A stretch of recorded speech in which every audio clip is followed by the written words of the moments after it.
దక్షిణ కాశీగా పేరుగాంచినటువంటి శ్రీకాళహస్తీశ్వర స్వామి ఆలయంలో మహాశివరాత్రి బ్రహ్మోత్సవాలు అంగరంగ వైభవంగా జరుగుతున్నాయి. వివిధ రకాలైనటువంటి పుష్పాలతో, విద్యుత్ దీపాలతో ప్రత్యేక అలంకరణ చేసి భక్తులను ఆకట్టుకునే దిశగా ఆలయ పాలక మండలి ఎమ్మెల్యే సుధీర్ రెడ్డి ఏర్పాటు చేశారు. ఎమ్మెల్యేగా శ్రీకాళహస్తి క్షేత్రంలో జరిగే బ్రహ్మోత్సవాలను ముందుండి జరిపించడం పూర్వజన్మ సుకృతం అంటున్న శ్రీకాళహస్తి ఎమ్మెల్యే బొజ్జల సుధీర్ రెడ్డితో మా Rayalaseema regional coordinator Sudheer Reddy face to face. దక్షిణ కాశీగా పేరుగాంచినటువంటి శ్రీకాళహస్తి పుణ్యక్షేత్రానికి భక్తులు మహాశివరాత్రి సందర్భంగా భారీగా చేరుకున్నారు. దాదాపు వందల వేల సంఖ్యలో ఇప్పటికే వేకువజామున నుంచి కూడా క్యూ లైన్లో చేరుకుని భక్తులు స్వామి అమ్మవారిని దర్శనం చేసుకుంటున్నారు. అయితే పాలక మండలి మొత్తం వస్తున్నటువంటి భక్తులను దృష్టిలో ఉంచుకుని అన్ని విధాల ఏర్పాట్లు కూడా చేసింది. అటు భద్రతా రీత్యా పోలీసులంతా కూడా కట్టుదిట్టమైనటువంటి భద్రత ఏర్పాట్లు చేశారు. ప్రస్తుతానికి మనతో పాటు శ్రీకాళహస్తి నియోజకవర్గ శాసనసభ్యులు సుధీర్ రెడ్డి గారు ఉన్నారు. సుధీర్ రెడ్డి గారితో మాట్లాడతాం. చెప్పండి, ముందుగా బీఆర్కే న్యూస్ తరఫు నుంచి మీకు మహాశివరాత్రి శుభాకాంక్షలు తెలుపుతున్నాను. అయితే ఇప్పుడు ఉన్నటువంటి భక్తులు వస్తున్నటువంటి వాళ్ళకి ఎటువంటి ఏర్పాట్లు చేశారు? ముందుగా బీఆర్కే న్యూస్ ఛానల్ ప్రేక్షకులందరికీ కూడా, మీకు మీ కుటుంబానికి అందరికీ కూడా శివరాత్రి శుభాకాంక్షలు చేసుకుంటున్నాం. దగ్గర 1,20,000 నుంచి 1,50,000 భక్తులు ఎక్స్పెక్ట్ చేస్తున్నాం. ఇప్పటికి 45,000 దాటారు. సాయంత్రం నైట్ 2 o'clock 3 o'clock వరకు లింగోట్ బస్సు వరకు జనాలు ఫుల్గా ఉంటారు. సో అవన్నీ కూడా ఏర్పాటు బ్రహ్మాండంగా చేసాం. 3 కామన్ క్యూ లైన్స్, ఒకటి విఐపి క్యూ లైన్ పెట్టాం. ముందుగా కామన్ క్యూ లైన్స్ ప్రిఫరెన్స్ ఎక్కువ ఇస్తున్నాం, కామన్ మ్యాన్ ప్రిఫరెన్స్ ఎక్కువ ఇస్తూ ఉన్నాం.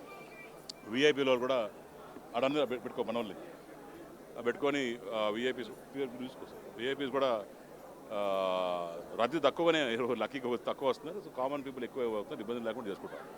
పాలక మండలి ఏర్పడిన తర్వాత మొదటి బ్రహ్మోత్సవం చెప్పుకోవచ్చు, మీకు సహకారంగా కూడా ఉందని చెప్తున్నారు. చాలా ఆనందంగా ఉంది. ఎందుకంటే లాస్ట్ టైం నేను 130 లాగా ఒక్కడే చేసుకుంటా ఉన్నాను. ఈసారి నాతో పాటు ఇటు బీజేపీ ఆనంద్ కావచ్చు, కొట్టేసాయి చైర్మన్ కావచ్చు, మా పాలక సభ్యులు కావచ్చు, మా బోర్డు మెంబర్స్ అందరం కలిసి మేము పనిచేస్తాం.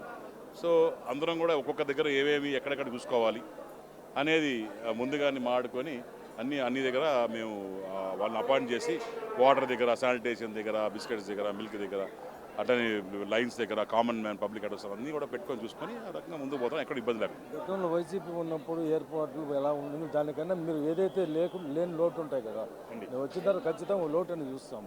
అవి ఏవైతే ఫీల్ చేస్తారు? లోట్లు మీరు చెప్పాలి, నాకే తెలుస్తుంది. నాకైతే డెవలప్మెంట్ చేసాం, డెవలప్మెంట్ కళ్ళ మీద కనిపిస్తూ ఉంది.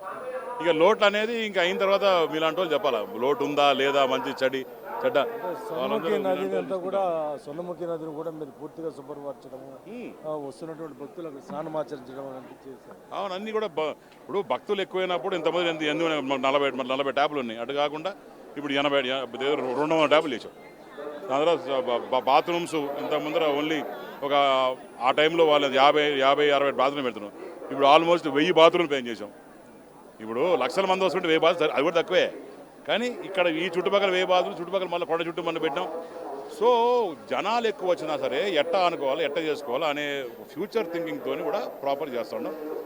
ఈ కామన్ మ్యాన్కి పొద్దున అయితే 37-38 మినిట్స్లో అవుతుంది. ఇప్పుడు 1.5 hour పడుతుంది. విఐపికి కూడా 1 hour 15 minutes, 1 hour 20 minutesలో వాళ్ళకు 3 కామన్ మ్యాన్, 1 విఐపి. దీంట్లో మాకేందంటే మా కూటమి ప్రభుత్వం ఎట్లా ఫామ్ అయింది ఒక కామన్ మ్యాన్ వల్ల, కాబట్టి మాకు common man is a VIP. So అందుకోసమే మేము ఇప్పుడు కూడా సామాన్య భక్తులు తక్కువ వచ్చి హ్యాపీగా దర్శనం అట్లా 2 నిమిషాలు స్వామివారిని చూసి వెళ్ళిపోతే హ్యాపీగా వాళ్ళు చేసిన ఆశీస్సులు మాకు ఆశీస్సులు. గిరి ప్రదక్షిణకి దాదాపు ఇప్పటికీ 22 కిలోమీటర్ల వరకు ఎంత గిరి ప్రదక్షిణ రెడీ అయిపోయిందండి. పవన్ కళ్యాణ్ గారు ఓపెన్ చేయడం జరిగింది. మన డిప్యూటీ సీఎం గారు, నాకు ఇష్టమైన మనిషి, ఆయనతో ఓపెన్ చేయించాం.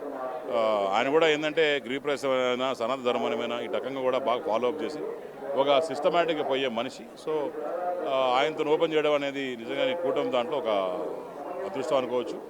ఆయన కూడా చాలా హ్యాపీ ఫీల్ అయ్యాడు. యాక్చువల్లీ పిలిచాను రమ్మని చెప్పి, లేదు నేను వస్తే రష్ అయిపోద్ది సుధీర్, నెక్స్ట్ మంత్ వస్తాను తప్పకుండా అని చెప్పి ప్రమేశ్ చేశాడు. నెక్స్ట్ టైం వచ్చి మీ న్యూస్ వాళ్ళు చెప్తారు, మీరు కవర్ చేయండి. చివరిగా మీరు శాసనసభ్యులైన తర్వాత జరుగుతున్నటువంటి బ్రహ్మోత్సవం ఏ విధంగా ఆనందం పెట్టింది? అవునండి, మా వాళ్ళు అందరూ నాన్నగారు ఉన్నారు. నాన్నగారు ఉన్నప్పుడు, ఆ తాత ఎమ్మెల్యే ఉన్నప్పుడు ఇంత భక్తులు లే. ఇప్పుడు ఏంటంటే భక్తి రద్దీ ఎక్కువైంది. లాస్ట్ టైం దగ్గర 80-90 వేల మంది వచ్చారు. ఈసారి 1,50,000 2 లక్షలు ఎక్స్పెక్ట్ చేస్తున్నాం. సో పెరిగే కొద్దీ దాన్ని ఎలా కంట్రోల్ చేయాలి, ఎలా ఆపరేట్ చేయాలి అనేది ముందస్తు ప్రణాళిక జాగ్రత్త చేసుకుంటే అన్నీ బాగుంటాయి. Thank you.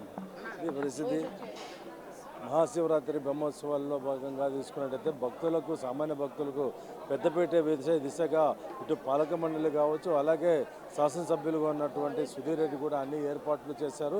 ఎప్పటికప్పుడు జరుగుతున్నటువంటి ఏర్పాట్లపైన కావచ్చు, భద్రత పైన కావచ్చు, ఆలయ చుట్టుపక్కలంతా కూడా ఆయన పర్యవేక్షిస్తూ ఉన్నటువంటి పరిస్థితి అయితే ఉంది. గతంలో వాళ్ళ తాతగారి నుంచి, నాన్నల నుంచి ఈరోజు ఆయన కూడా ఎమ్మెల్యేగా ఉండి ఈ యొక్క పర్యవేక్షణలు చేస్తూ, అలాగే ఆలయ కమిటీ అంతా కూడా ఒక సమిష్టి సమావేశం ఏర్పాటు చేసుకుని ముందస్తు వచ్చేటువంటి భక్తులను అంచనా వేసుకుని అన్ని విధాల ఏర్పాటు చేశారని కూడా ఆయన తెలపడం జరిగింది. కెమెరా పర్సన్ ఈశ్వర్తో సుధీర్, బీఆర్కే న్యూస్, శ్రీకాళహస్తి.